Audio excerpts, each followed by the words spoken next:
श्रीमन नारायण नारायण नारायण, भजमन नारायण नारायण नारायण।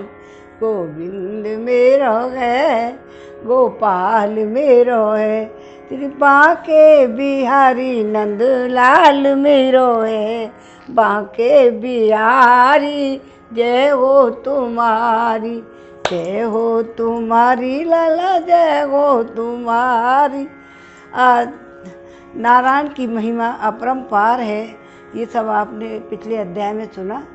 और आज चौथा अध्याय पढ़ेंगे, 11वें स्कंद का चौथा अध्याय।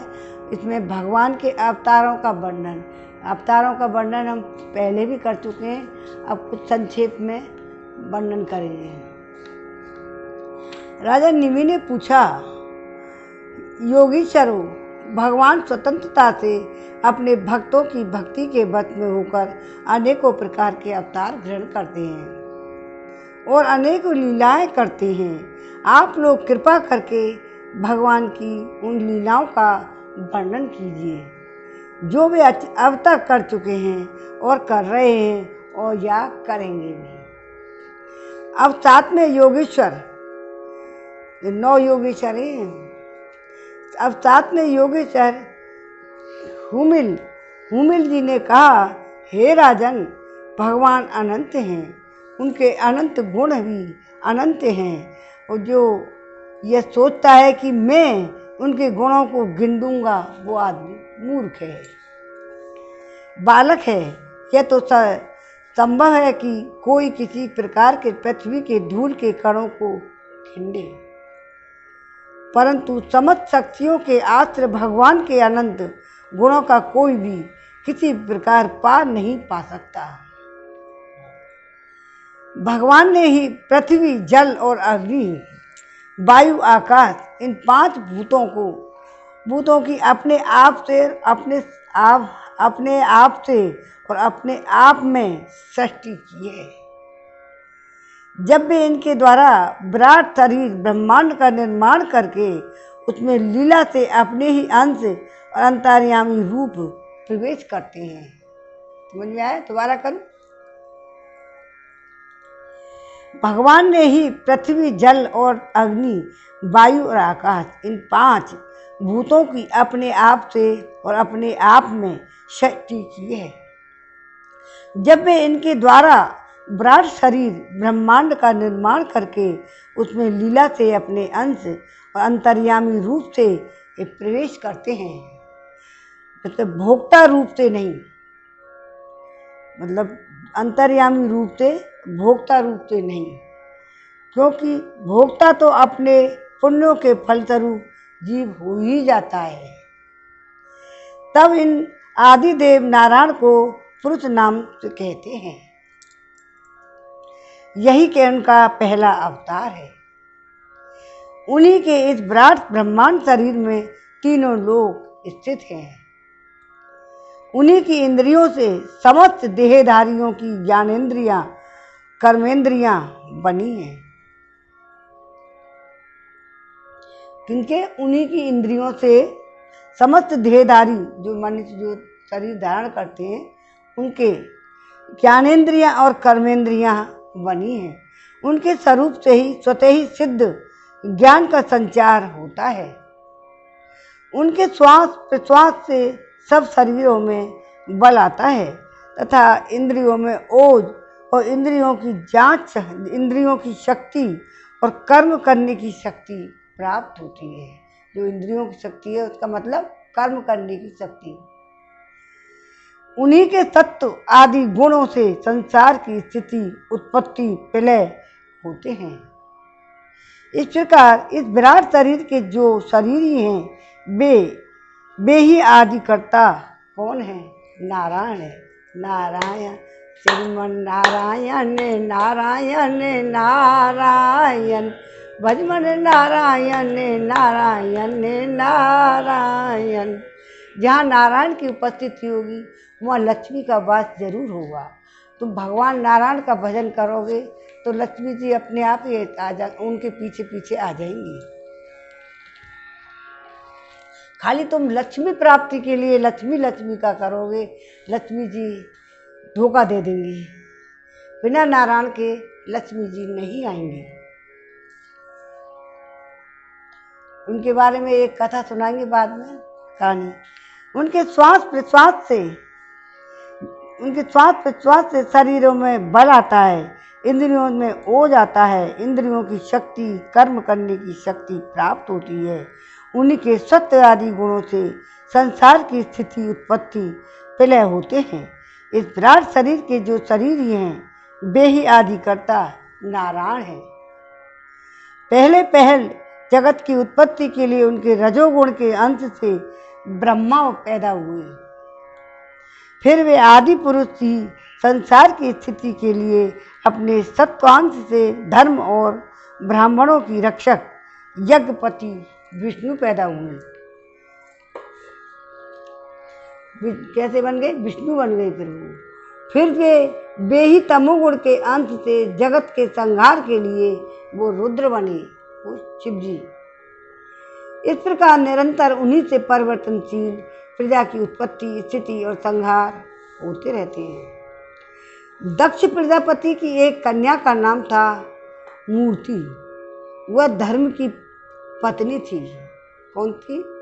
धर्म की पत्नी थी मूर्ति, दक्ष की कन्या। उसके गर्भ से भगवान ने ऋषि श्रेष्ठ शांतात्मा नर और नारायण के रूप में अवतार लिया। पहला अवतार कैसे लिया? दक्ष प्रजापति की कन्या का नाम था मूर्ति और वह धर्म की पत्नी थी।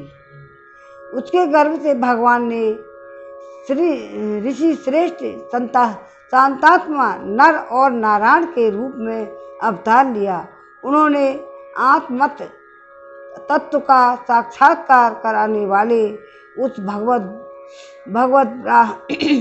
द्वारा धन रूप कर्म का उपदेश किया, जो वास्तव में कर्म बंधन से छुड़ाने वाला और नैष्ठ कर्म में स्थिति को प्राप्त कराने वाला है। उन्होंने स्वयं भी वैसे ही कर्म का अनुष्ठान किया। पैदा होने के बाद बड़े बड़े ऋषि मुनि उनके चरण कमलों की सेवा किया करते थे। वे आज भी बद्रिका आश्रम में उसी कर्म का आचरण करते हुए विराजमान हैं। समझ में आया? बद्रिका आश्रम में आज भी उसी प्रकार विराजमान है। वे अपनी घोर तपस्या के द्वारा मेरा धाम छीनना चाहते हैं। इंद्र ने ऐसी आशंका करके स्त्री बसंत आदि दल बल के साथ कामदेव को उनकी तपस्या में विघ्न डालने के लिए भेजा।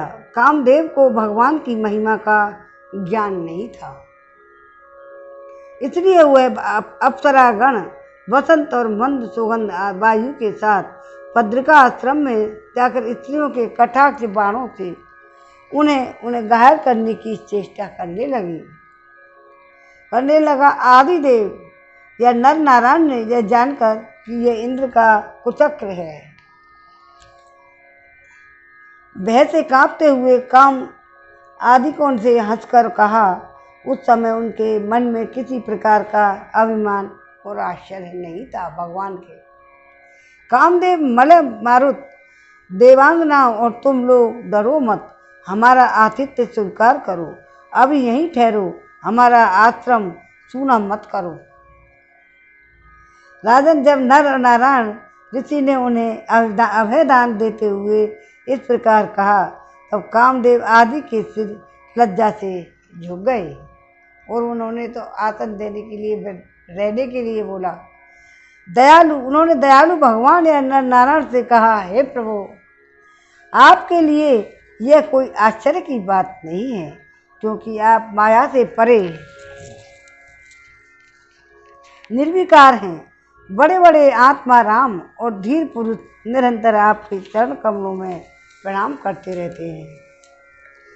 आपके भक्त आपकी भक्ति से प्रभाव से देवताओं की राजधानी अमरावती का उल्लंघन करके आपके परम पद को प्राप्त होते हैं। इसलिए जब वे भजन करने लगते हैं तब देवता लोग तरह तरह से उनकी साधना में विघ्न डालते हैं।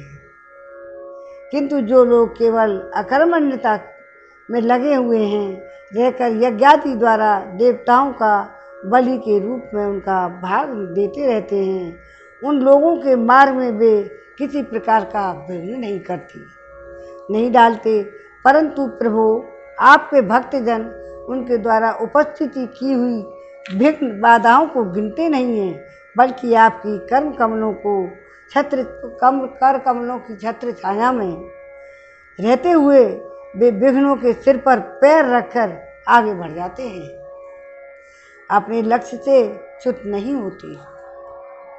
बहुत से लोग तो ऐसे होते हैं जो भूख प्यास, गर्मी, सर्दी, आंधी, पानी के कष्टों को तथा रसेंद्रियां और जनेंद्रियों को वियोग को जो अपार समुद्र के समान हैं, उनको सह लेते हैं, पार कर जाते हैं, परंतु फिर भी वे उस क्रोध के बस में हो जाते हैं जो गाय के खुर से बने हुए गड्ढे के समान है, जिससे कोई लाभ नहीं है, आत्मनाशक है क्रोध। हे प्रभु, वे इस प्रकार अपनी कठिन तपस्या को छोड़ बैठते हैं। कितनी तपस्या करे, क्रोध आ गया तो गए काम पे। अभिमान, क्रोध, वे इस प्रकार अपनी कठिन तपस्या को खो बैठते हैं। जब कामदेव, वसंत आदि देवताओं ने इस प्रकार स्तुति की, तब सर्वशक्तिमान भगवान ने अपने योग बल से उनके सामने बहुत सी ऐसी रमणियाँ प्रकट करके दिखलाई जो अद्भुत रूप लावण्य से संपन्न और विचित्र वस्त्र अलंकारों से सुसज्जित थी, भगवान की सेवा कर रही थी। जब देवराज इंद्र के अनुचरों ने उन लक्ष्मी जी के समान रूपवती स्त्रियों को देखा, तब उनके महान सौंदर्य के सामने उनका चेहरा पीड़ा फीका पड़ गया। अब इंद्र तो हमेशा जो सोचते मेरी अमरावती गई। यदि कोई भी तपस्या कर रहा है तो उस इंद्र की वजह से ही युद्ध हुए हैं। जब तक राक्षसों में वो राक्षस प्राप्त करने के लिए स्वर्ग की राजा बनने चाहें, तो सौंदर्य के सामने उनका चेहरा फीका पड़ गया। वे श्रीहीन होकर उनके शरीर से निकलने वाली दिव्य सुगंध से मोहित हो गए। अब उनका सिर झुक गया। देवेश भगवान नारायण हंसते हुए से उनसे बोले, तुम लोग इनमें से किसी एक स्त्री को जो तुम्हारे अनुरूप हो ग्रहण कर लेंगे, ग्रहण कर लो।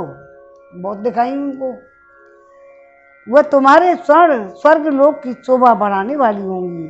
देवराज इंद्र के अनुचरों ने जो आज्ञा कहकर भगवान के आदेश को स्वीकार किया, उन्हें नमस्कार किया। उनके द्वारा बनाई हुई स्त्रियों में से श्रेष्ठ अप्सरा उर्वशी तो वो थी जो शिव जी कार्तिक के पास आई थी, वो उर्वशी को आगे करके वे स्वर्गलोक में गए। वहाँ पहुंचकर उन्होंने उनकी इंद्र की नमस्कार किया तथा भरी सभा में देवताओं के सामने भगवान नर नारायण के बल और प्रभाव का वर्णन किया। उसे सुनकर देवराज इंद्र ने अत्यंत भयभीत और चकित हो गए। भगवान विष्णु ने अपने स्वरूप में एक रस स्थित रहते हुए भी संपूर्ण जगत के कल्याण के लिए बहुत से कालावतार ग्रहण किए हैं। विदेहराज, हंस, दत्तात्रेय, सनक सनंदन, सनातन, सनत कुमार और हमारे पिता ऋषभ के रूप में अवतीर्ण हुए हैं। अवतीर्ण होकर उन्होंने आत्म साक्षात्कार के साधनों का उपदेश किया है। उन्होंने ही ग्रीव अवतार लेकर मधुकैटभ नामक असुरों का संहार करके उन लोगों के द्वारा चुराए हुए वेदों का उद्धार किया। प्रलय के समय मत्स्य अवतार लेकर उन्होंने भावी मनु, सत्यव्रत, पृथ्वी और औषधियों की धन्यादि की रक्षा की और 12 अवतार ग्रहण करके पृथ्वी का रसातल से उद्धार करके ऊपर हिरण्याक्ष का संहार किया। पूर्व अवतार ग्रहण करके उन्होंने भगवान ने अमृत मंथन का कार्य संपन्न करने के लिए अपनी पीठ पर मदिराचल पर्वत धारण किया। और उन्हीं भगवान विष्णु ने अपने शरणागत और 8 भक्त गजेंद्र को गिरा से छुड़ाया।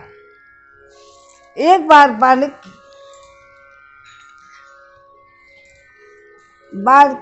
बाल खिलने ऋषि तपस्या करते करते अत्यंत दुर्बल हो गई थी। जब वे कश्यप ऋषि के लिए समिधा ला रहे थे तो थककर गाय के खुर से पड़े हुए गड्ढे में गिर पड़े, मानो समुद्र में गिर गए हों। उन्होंने जब स्तुति की तब भगवान ने अवतार लेकर उनका उद्धार किया। वत्रासुर को मारने के कारण जब इंद्र को ब्रह्महत्या लगी थी और वे उसके भय से भागकर छिप गए थे, तब भगवान ने उसके हृदय से इंद्र की रक्षा की। तब असुरों ने अनाथ देवांगनाओं को बंदी बना लिया, तब भी भगवान ने उन्हें असुरों के चंगुल से छुड़ाया। इंद्र की कथा सुना रहे हैं। जब हिरण्यकश्यप के कारण प्रहलाद संत पुरुषों को भय पहुंचाने लगा, तब उनको निर्भय करने के लिए भगवान ने नरसिंह अवतार ग्रहण किया, हिरण्यकश्यप को मार डाला। अब हमने पहले बड़ी बड़ी कथा पूरी सुना दी है, अब संक्षेप में उनको बता रहे हैं।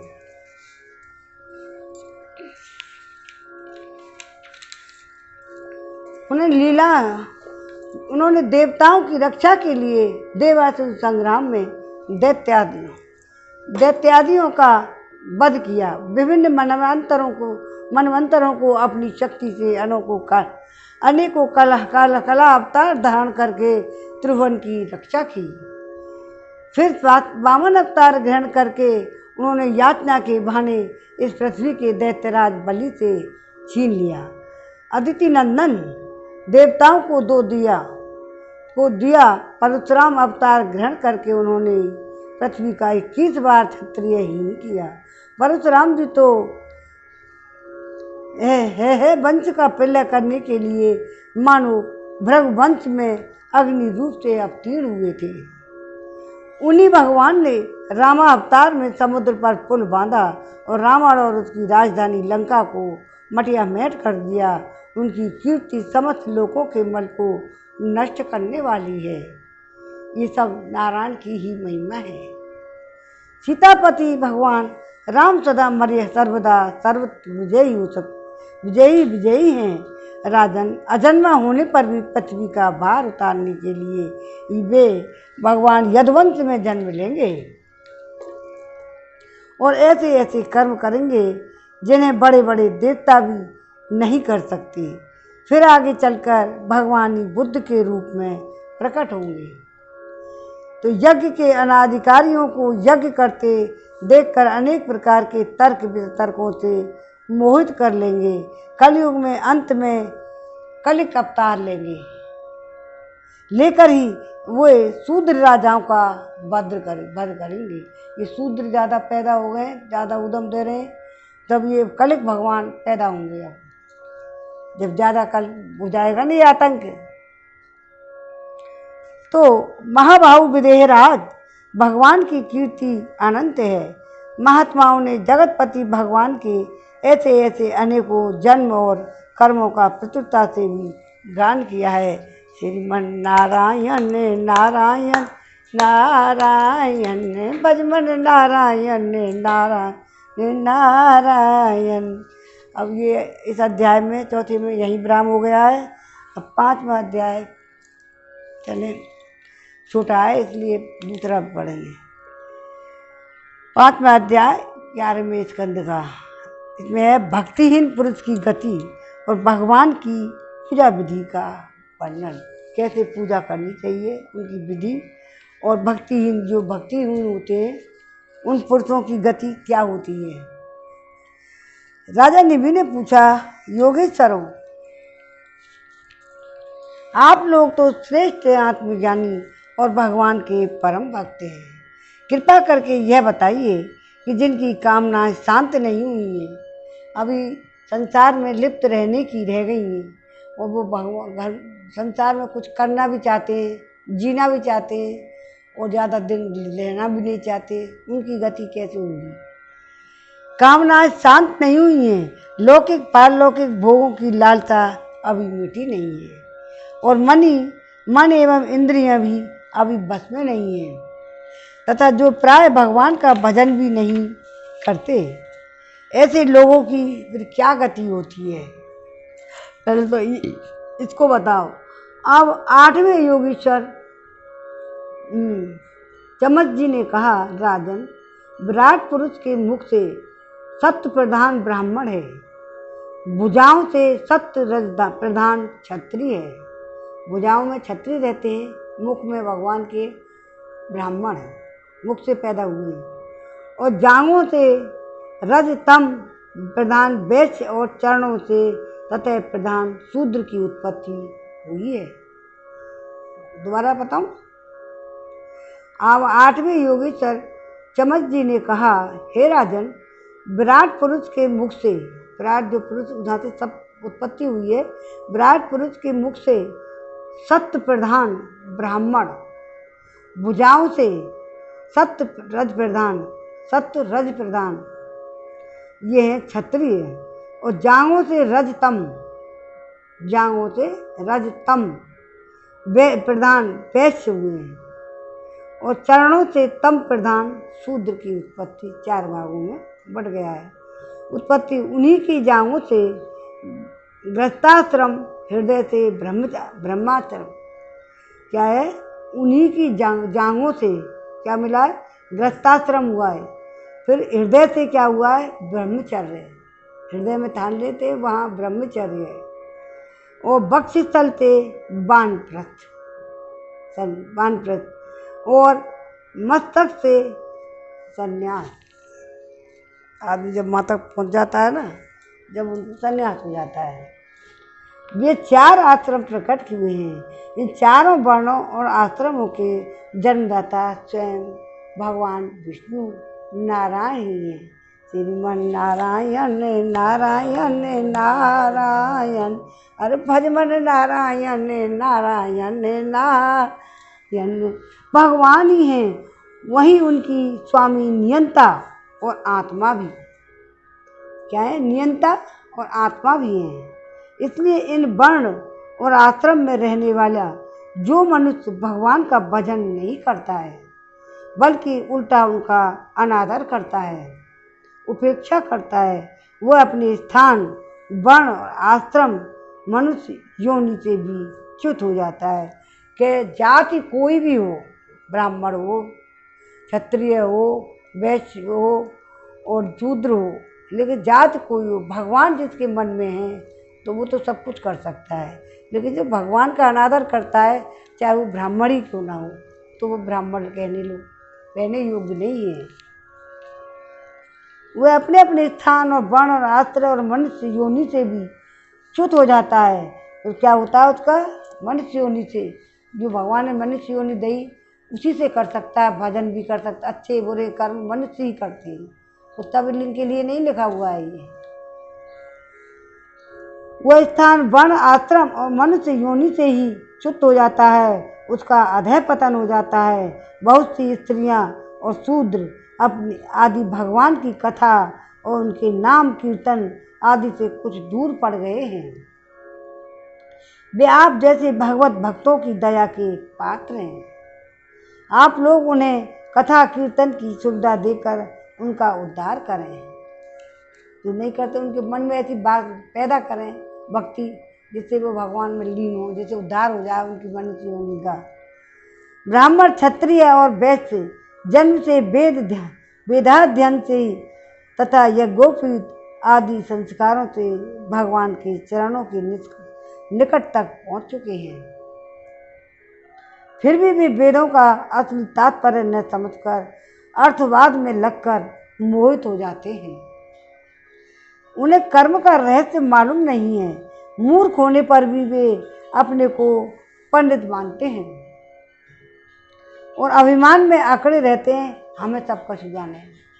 हमने वहाँ कथा सुनी ना, वहाँ में हो, हमने वहाँ सुन ली, अब क्या है आगे अपन वो काम करेंगे। अभिमान और क्या है? उन्हें कर्म का रहस्य मालूम नहीं है मूर्ख होने पर भी अपने को पंडित मानते हैं, अभिमान में अकड़े रहते हैं। वे मीठी मीठी बातें भूल जाते हैं और केवल वस्तु शून्य शब्द माधुरी के मोह में पड़कर चटकीली भड़कीली बातें कहा करते हैं। रजोगुण की अधिकता के कारण उनकी संकल्प बड़े घोर होते हैं।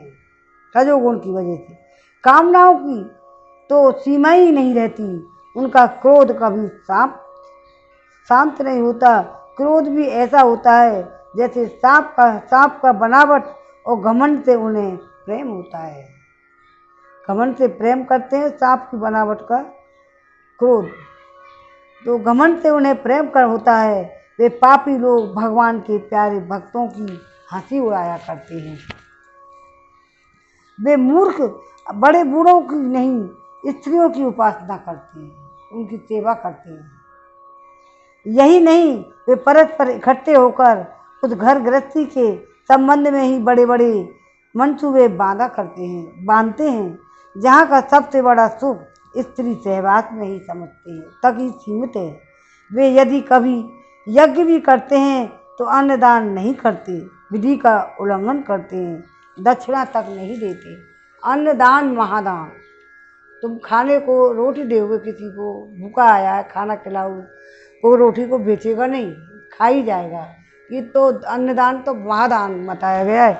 और यदि तुम पैसे दोगे तो पैसों से वो गलत चीज़ भी खरीद, दारू धक्कर ये खरीद लें, पी लें, मांस मट्टी भी खाएगा, कुछ भी खा, पैसे ज़्यादा हो जाएंगे तो पैसे से ऐसा आराम करेगा। तो अन्नदान नहीं करते और विधि का उल्लंघन करते हैं और दक्षिणा तक नहीं देते। कपड़े दोगे तो पहनेगा।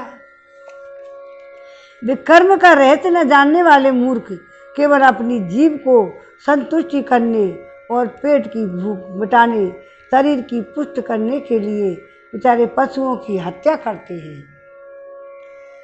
खाते हैं ना। कर्म का रहस्य न जानने वाले मूर्ख केवल अपनी जीव को ही संतुष्ट करने में लगे रहते हैं। पेट की भूख मिटाने और शरीर की पुष्ट करने, ताकत करने लेने के लिए बेचारे पशुओं की भी हत्या करते हैं। धन वैभव और कुलीनता, विद्या दान, सौंदर्य, जल, बल और कर्म आदि के घमंड से अंधे हो जाते हैं।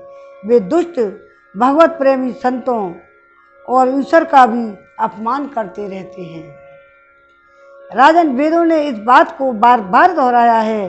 भगवान आकाश के समान हैं, नित्य निरंतर समस्त शरीरधारियों में स्थित हैं। वे ही अपनी आत्मा और प्रियतम हैं, परंतु वे मूर्ख इस वेदवाणी को तो सुनते ही नहीं और केवल बड़े बड़े मनोरथों की बात आपस में कहते सुनते रहते हैं।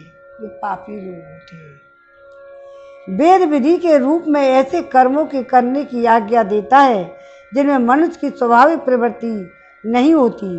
संसार में देखा जाता है मैथुन, मांस और मद की और प्राणी की स्वाभाविक प्रवृत्ति ही हो जाती है, तब उसे उसमें प्रवृत्त करने के लिए विधान तो हो ही नहीं सकता। ऐसी स्थिति में विवाह यज्ञ और सौत्रामणि यज्ञ के द्वारा ही जो उनके सेवन की व्यवस्था दी गई है, उसका अर्थ है लोगों की उच्छृंखल प्रवृत्ति का नियंत्रण, उनका मर्यादा में स्थापन। वास्तव में उनकी ओर से लोगों को हटाना ही श्रुति को अभिष्ट है। धन का एकमात्र फल है धर्म, क्योंकि धर्म से ही परम तत्व का ज्ञान और उसकी निष्ठा अपरोक्ष अनुभूति सिद्ध होती है। निष्ठा में ही परम शांति है। परंतु यह कितने खेद की बात है, लोग उस धन का उपयोग घर गृहस्थी के स्वार्थों में या काम भोग में ही करते हैं। यह नहीं देखते हमारा यह शरीर मृत्यु का शिकार है, जो यह मृत्यु किसी प्रकार भी टाली नहीं जा सकती। सौत्रामणि यज्ञ में भी सुरा को सूंघने का ही विधान है। सौत्रामणि में सुरा को सूंघने का ही विधान है, पीने का नहीं है। यज्ञ में पशुओं का आलवन स्पर्श मात्र ही विहित है, हिंसा नहीं। मतलब उन यज्ञ करो, तुम हाथ फेर दो और फिर अपनी यज्ञ करो, और हिंसा नहीं है उनके काट के बलि चढ़ाओ।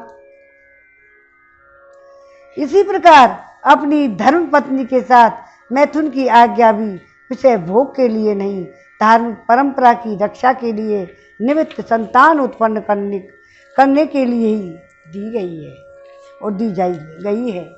परंतु जो लोग अर्थवाद के व्यसनों में फंसे रहते हैं, विषयी हैं, वे अपने इस विशुद्ध धर्म को जानते नहीं हैं। संतान उत्पत्ति करना तो मना नहीं है, लेकिन उनको फिर बनाओ, पढ़ाओ, लिखाओ, उनको लिए सब काम करो, अपने कर्तव्य का निर्वाह करो, लेकिन गलत कर्मों में नहीं जाए। जो इस विशुद्ध धर्म को नहीं जानते वे घमंडी वास्तव में तो दुष्ट ही हैं, परंतु समझते हैं अपने को श्रेष्ठ। वे धोखों में पड़े हुए हैं। लोग पशुओं की हिंसा करते हैं और मरने के बाद वे पशु ही उन मारने वालों को खाते हैं। यह शरीर मृतक शरीर है, इसके संबंध भी इसके साथ ही छूट जाते हैं। जो लोग इस शरीर से तो प्रेम की गांठ बांध लेते हैं और दूसरे शरीरों में रहने वाले अपने ही आत्मा और सर्वशक्तिमान भगवान से द्वेष करते हैं, उन मूर्खों का अधः पतन निश्चित है।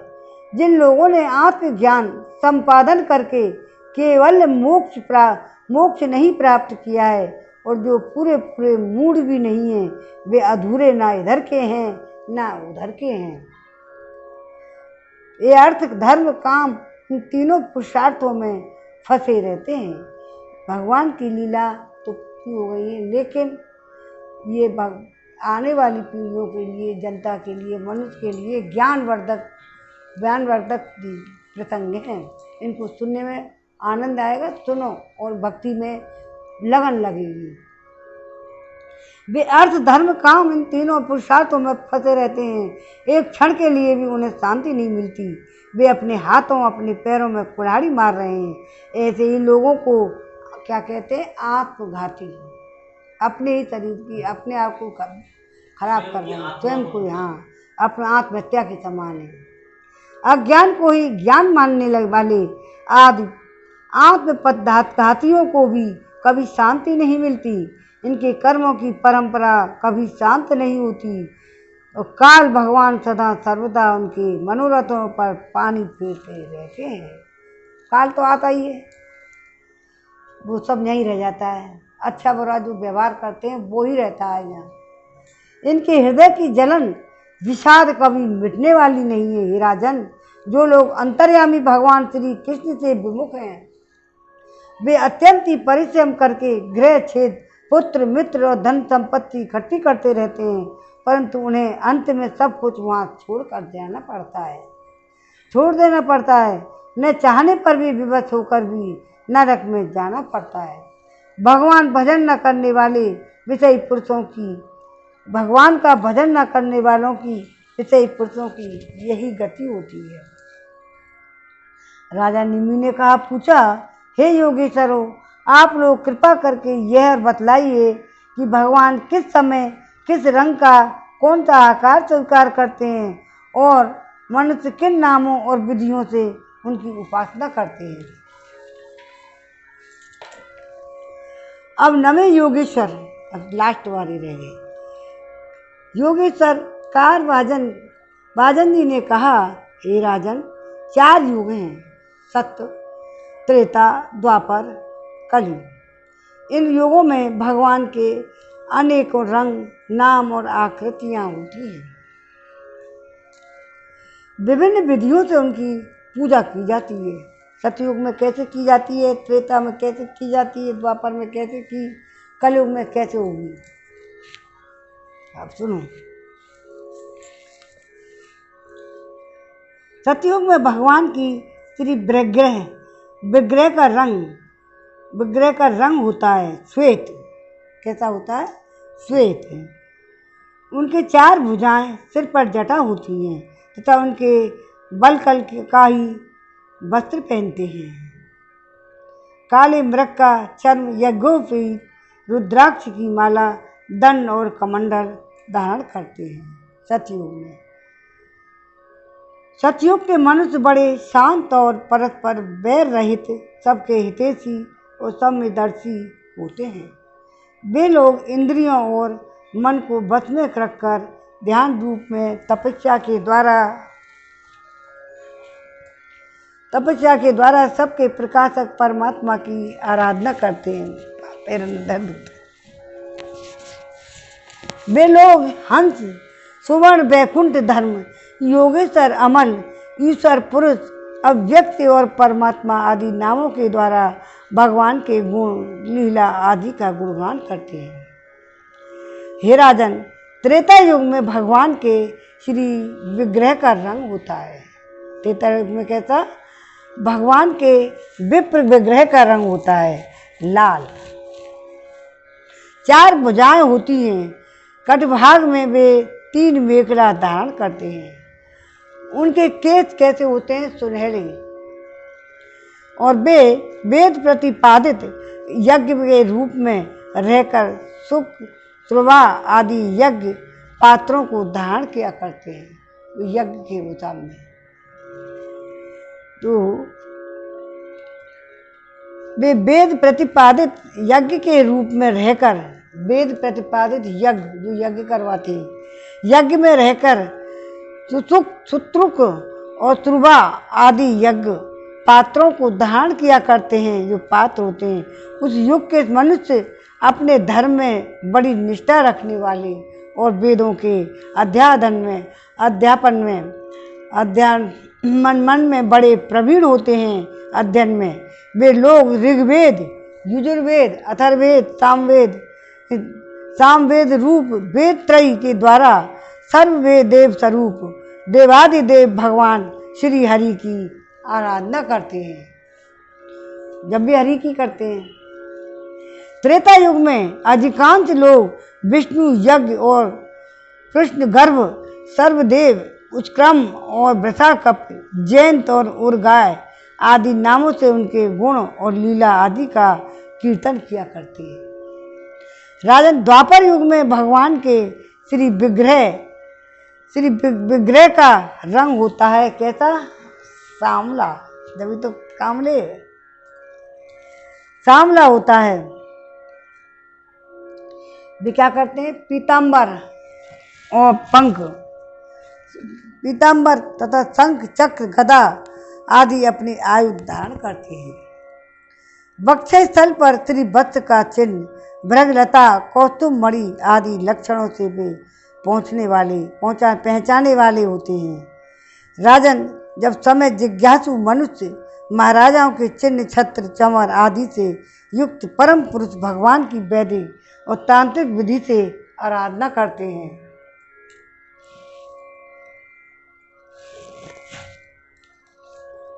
वे लोग इस प्रकार भगवान की स्तुति करते हैं। हे ज्ञान स्वरूप भगवान वासुदेव एवं क्रिया शक्ति रूप शंकरषण, हम आपको बार बार नमस्कार करते हैं। भगवान प्रद्युम्न और अनिरुद्ध के रूप में हम आपको नमस्कार करते हैं। ऋषि नारायण, महात्मा, नर, विश्वेश्वर, विश्वरूप, सर्वभूतात्मा भगवान को हम नमस्कार करते हैं। राजन, द्वापर युग में इस प्रकार लोग जगदीश्वर भगवान की स्तुति करते हैं। अब कलयुग में अनेकों तत्वों के विधि विधान से भगवान की जैसी पूजा की जाती है, उसका वर्णन अब सुनो कैसे की जाती है। द्वापर की तो पूरी कथा ही हो गई। कलयुग में भगवान का श्री विग्रह होता है। क्या होता है? कलयुग में भगवान का श्री विग्रह होता है, कृष्ण वर्ण, काले रंग का, जैसे नीलम मणि में से उज्जवल कांति धारा निकलती रहती है, वैसे ही उनके अंग की छटा भी उज्जवल होती है। वे हृदय आदि अंग, कौस्तुभ मणि, कौस्तुभ आदि उपांग, सुदर्शन आदि अस्त्र और सुनंद प्रभृति पार्षदों से संयुक्त रहते हैं। कलयुग में श्रेष्ठ बुद्धि संपन्न पुरुष ऐसे यज्ञों के द्वारा उनकी आराधना करते हैं, जिनमें नाम, गुण, लीला आदि के कीर्तन की प्रधानता रहती है। वे लोग भगवान की स्तुति इस प्रकार करते हैं। प्रभु, आप शरणागत रक्षक हैं।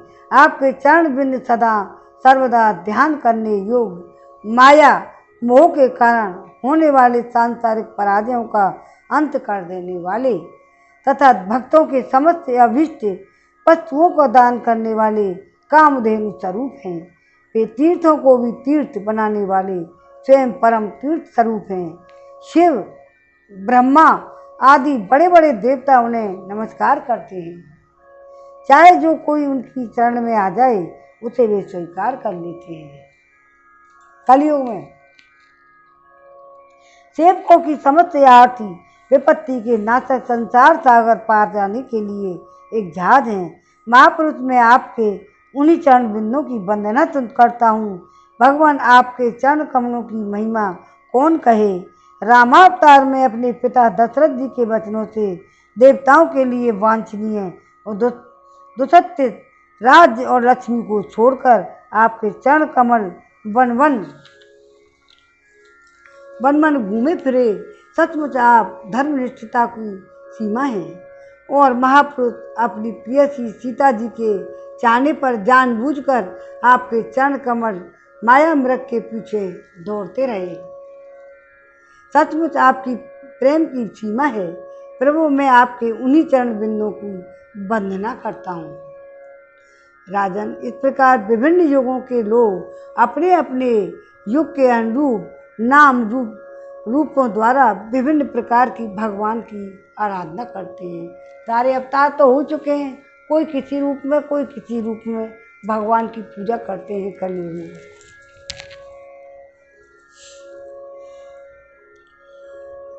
आराधना, इसमें संदेह नहीं। धर्म, अर्थ, काम, मोक्ष सभी पुरुषार्थों के एकमात्र स्वामी भगवान श्री हरि ही है। श्री हरि नारायण ही है। श्रीमन नारायण हरि नारायण हरि लक्ष्मी नारायण। कली युग में भगवान केवल संकीर्तन से ही सारे स्वार्थ और परमार्थ बन जाते हैं। संकीर्तन, संतों के साथ भी कीर्तन करते हैं, कहीं बैठते हैं, सत्संग करते हैं, अच्छी बात करते हैं, तो उसमें भी कलयुग में तो वो भी तर जाते हैं।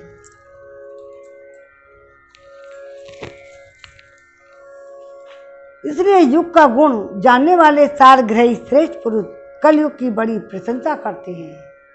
किस बात से? इससे बड़ा प्रेम करते हैं। देहाभिमानी जीव संसार चक्र में अनादिकाल से भटक रहे हैं। उनके लिए भगवान की लीला, गुण और नाम के कीर्तन से बढ़कर कोई परम लाभ नहीं है, क्योंकि इसमें संसार में भटकना मिट जाता है, परम शांति का अनुभव होता है। राजन, सतयुग, त्रेता और द्वापर की प्रजा चाहती है कि हमारा जन्म कलयुग में ही हो। कलयुग सबसे अच्छा है, ज़्यादा नहीं कुछ करना पड़ता। तो जब उन्होंने ये सुनी ना पहले ही बता तो राजन, सतयुग, त्रेता और द्वापर की प्रजा चाहती है कि हमारा जन्म कलयुग में ही हो, क्योंकि कलयुग में कहीं कहीं भगवान नारायण के शरणागत, उन्हीं के आश्रय से में रहने वाले बहुत से भक्त उत्पन्न होंगे। महाराज, विधेय कलयुग में द्रविड़ देश में अधिक भक्ति पाए जाते हैं। द्रविड़ देश में बहुत भक्त मिलते हैं, जहाँ ताम्रपणी, कृतमाला और पयस्विनी, परम पवित्र कावेरी नदी, महानदी और प्रतीचि नाम की नदियाँ बहती हैं। राजन, जो मनुष्य इन नदियों का जल पीते हैं प्राय उनका अंतःकरण वहाँ शुद्ध हो जाता है, वे भगवान वासुदेव के भक्त हो जाते हैं। राजन, जो मनुष्य यह करना बाकी है वह करना आवश्यक है इत्यादि कर्म वासनाओं का अथवा भेद बुद्धि का परित्याग करके सर्वशक्तिमान सर्वात्मा भाव से शरणागत वत्सल प्रेम की वरदानी भगवान मुकुंद की शरण में आ गया है। वह देवताओं की, ऋषियों और पितरों, प्राणियों, कुटुंबियों और अतिथियों के ऋण से उऋण हो जाता है। वह किसी के अधीन, किसी का सेवक, किसी के बंधन में नहीं रहता। जो प्रेमी भक्त अपने प्रियतम भगवान के चरण कमलों का अनन्य भाव से दूसरी भावनाओं को, आस्थाओं को, वृत्तियों को और प्रवृत्तियों को छोड़कर भजन करता है, उसे पहली बात तो यह है कि पाप कर्म होते ही नहीं, परंतु यदि कभी किसी प्रकार का हो भी जाए तो परम पुरुष भगवान श्री हरि उसके हृदय में बैठकर वह सब धोकर बहा देते हैं और उसके हृदय को शुद्ध कर देते हैं। श्रीमन नारायण नारायण नारायण, भजमन नारायण नारायण नारायण, गोविंद मेरो है गोपाल मेरो है, कृपा के बिहारी नंदलाल मेरो है।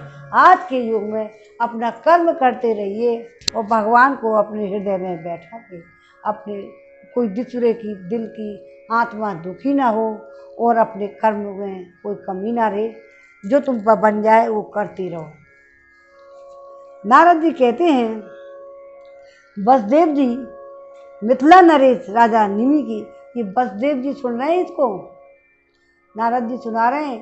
और निमि ने जो कहा, निमि ने अपनी बार क्वेश्चन पूछे, उनका जवाब दिया है, सब कुछ नारद जी वसुदेव जी को ज्ञान की बात जो सुन रहे हो आप वही है। तो वसुदेव जी मिथिला नरेश राजा निमि 9 योगेश्वरों से इस प्रकार भागवत धर्मों का वर्णन सुनकर बहुत ही आनंदित हुए। उन्होंने अपने ऋतुज और आचार्यों के साथ ऋषभ नंदन नवयोगेश्वरों की पूजा की, दोनों आए उनकी पूजा की। इसके बाद सब लोगों के सामने ही वे सिद्ध अंतर्धान हो गए। फिर राज निमि ने उनसे सुने हुए भागवत धर्मों का आचरण किया और परम गति धारण की प्राप्त की। महाभाग्यवान वसुदेव जी, मैंने तुम्हारे आगे जिन भागवत धर्मों का वर्णन किया है, यदि तुम भी श्रद्धा के साथ इनका आचरण करोगे तो अंत में सब आसक्तियों से छूटकर भगवान परम पद प्राप्त कर लोगे। आपने अब तक तो भगवान के आश्रय में रह रहे हैं, तो बहुत अच्छे कर्म उनके तो परम प्राप्त कर लोगे। वसुदेव जी, तुम्हारे और देवकी जी के यश से तो सारा जगत भरपूर हो रहा है, और क्योंकि सर्वशक्तिमान भगवान श्री कृष्ण तुम्हारे पुत्र के रूप में अवतीर्ण हुए हैं। तुम लोगों ने भगवान के दर्शन, आलिंगन, बातचीत करने, उन्हें सुलाने, बैठाने, खिलाने आदि के द्वारा वात्सल्य स्नेह करके अपना हृदय शुद्ध कर लिया है। तुम्हें तो साक्षात रूप में भगवान सब काम करने के लिए मिल रहे हैं, नारायण तुम्हारे पास ही हैं। तुम परम पवित्र हो गए हो हे वसुदेव जी। शिशुपाल, पौंड्रक और साल्व और राजाओं ने जो बैर भाव से श्री कृष्ण की चाल ढाल, लीला विलास, चितवन, बोलन आदि का स्मरण किया था, वह भी नियम अनुसार नहीं सोते थे, ध्यान ही करते रहते थे। बैर भाव में भी बैठते, चलते फिरते स्वाभाविक रूप से ही, फिर भी उनकी चित्तवृत्ति श्री कृष्णाकार हो गई थी और वे सारूप युक्ति के अधिकारी हुए। फिर जो लोग देह प्रेम भाव और अनुराग से श्री कृष्ण का चिंतन करते हैं, उन्हें श्री कृष्ण की प्राप्ति होने में कोई संदेह है क्या? इसलिए मिल गए दिन रात, तो दिमाग में तो वो ही नहीं भाई, कोई बैर भाव से करे, कोई प्यार से करे, कोई प्रेम से करे। कितने किसके बारे में कह रहे हैं? उनके बारे में कह रहे हैं। ये दो सुनो दोबारा, वे ना वे राजा है का जो बैर करते थे, शिशुपाल वगैरह। नहीं, अब तुम दोबारा सुना दूँ। वसुदेव जी, शिशुपाल, पौंड्रक जो कृष्ण बनता था, पौंड्रक और साल, ये राजाओं तो बैर भाव से श्री कृष्ण की चाल ढाल, लीला विलास, चितवन, बोलन आदि का स्मरण किया था। वे भी नियमानुसार नहीं सोते थे जो सोना चाहिए, बैठते, चलते फिरते स्वाभाविक रूप से ही, फिर भी उनकी चित्तवृत्ति मैं किस प्रकार इनके ऊपर कैसे मारूं, कैसे करूं, क्या करूं, वो कंस का डोल था। कंस भी यही काम करते साथ दिन रात, और रावण ने भी यही किया था। इनके दिमाग में तो उतरे नहीं, ने राम उतरे न कृष्ण उतरे, उन्होंने कृष्ण रूप में।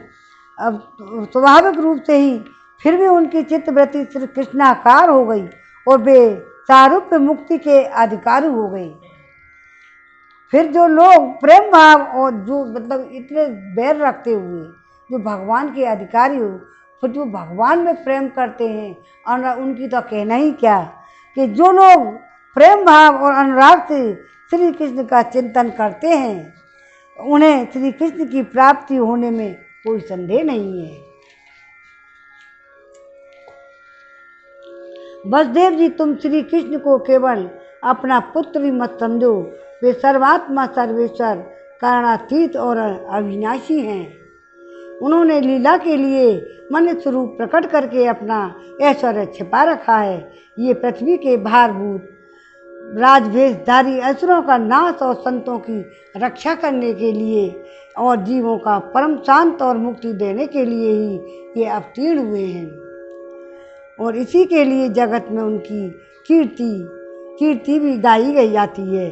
श्री सुखदेव जी कहते हैं, प्रिय परीक्षित, ये सारी कथा किसको सुनाई जा रही है? परीक्षित के लिए सुखदेव जी सुना रहे हैं। वहाँ उन्होंने ज्ञान पूछा है, जो पूछ के नहीं, पूछने वाले और दूसरे पूछने वाले, फिर सारी सुखदेव जी सुना रहे हैं। श्री सुखदेव जी कहते हैं, प्रिय परीक्षित, नारद जी के मुख से यह सब सुनकर परम भाग्यवान वसुदेव जी और परम भागवती देवकी जी को बड़ा ही विस्मय हुआ। उनमें जो कुछ माया मोह अवशेष था उसे उन्होंने तत्क्षण छोड़ दिया। और राजन, यह इतिहास परम पवित्र है, एकाग्र चित्त से इसे ध्यान करता है, वो अपना सारा शक मोह दूर करके ब्रह्म पद को प्राप्त हो जाता है। अब विराम हो जाता है 5वें अध्याय में। श्रीमन नारायण नारायणी नारायण, नारायण में ही पहुंच जाते हैं सब, और सबको जाना है वहीं। नारायण नारायण नारायण, भजमन नारायण नारायण नारायण, गोविंद मेरो है, गोपाल मेरो है, कृपा के बिहारी नंदलाल मेरो है। कीर्तन या आरती कुछ करना चाहो करो।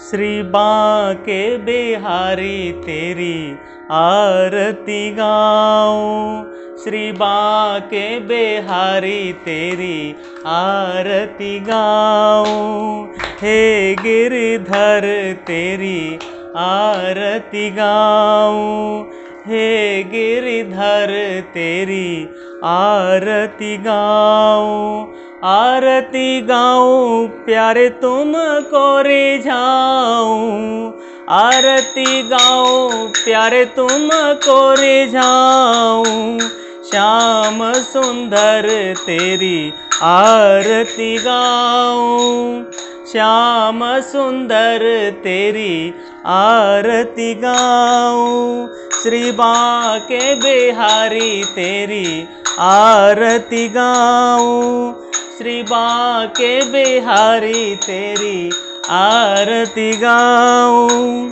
मोर मुकुट प्यारे शीश पे सोहे, मोर मुकुट प्यारे शीश पे सोहे, प्यारी बंसी मोरो मन मोहे, प्यारी बंसी मोरो मन मोहे, देख छवि बलिहारी में जाऊं, देख छवि बलिहारी में जाऊं, श्री बांके बिहारी तेरी आरती गाऊं, श्री बांके बिहारी तेरी आरती गाऊं, चरणों से निकली गंगा प्यारी, चरणों से निकली गंगा प्यारी, जिसने सारी दुनिया तारी, जिसने सारी दुनिया तारी, उन चरणों के दर्शन पाऊं, उन चरणों के दर्शन पाऊं, श्री बांके बिहारी तेरी आरती गाऊं, श्री बांके बिहारी तेरी आरती गाऊं, दास अनाथ के नाथ आप हो, दास अनाथ के नाथ आप हो, दुख सुख जीवन सारे नाथ आप हो, दुख सुख जीवन प्यारे आप साथ हो। हरि चरणों में शीस झुकाऊं, श्री हरि चरणों में प्यारे शीस झुकाऊं। श्री बांके बिहारी तेरी आरती गाऊं, श्री बांके बिहारी तेरी आरती गाऊं। श्री हरिदास के प्यारे तुम हो, श्री हरिदास के प्यारे तुम हो। मेरे मोहन जीवन धन हो, मेरे मोहन जीवन धन हो। देख जुगल छवि बलि बलि जाऊं, देख जुगल छवि बलि बलि जाऊं।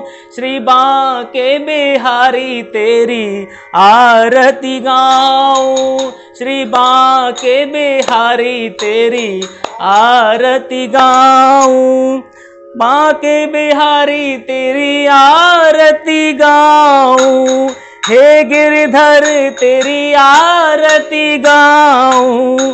आरती गाऊं प्यारे तुमको रिझाऊं, श्याम सुंदर तेरी आरती गाऊं। बोलो कृष्णचंद्र भगवान की द्वारका नाथ की जय, बोल कृष्ण कन्हैया लाल की जय। हाँ जी। श्री भागवत भगवान की है आरती, पापियों को पाप से है तारती। श्री भागवत भगवान की है आरती, पापियों को पाप से है तारती। ये अमर ग्रंथ, ये मुक्ति पंथ, ये पंचम वेद निराला, नव ज्योति जगाने वाला। ये अमर ग्रंथ, ये मुक्ति पंथ, ये पंचम वेद निराला, नव ज्योति जगाने वाला। हरि गाने वरदान प्रभु की महिमा की आरती, पापियों को पाप से है तारती।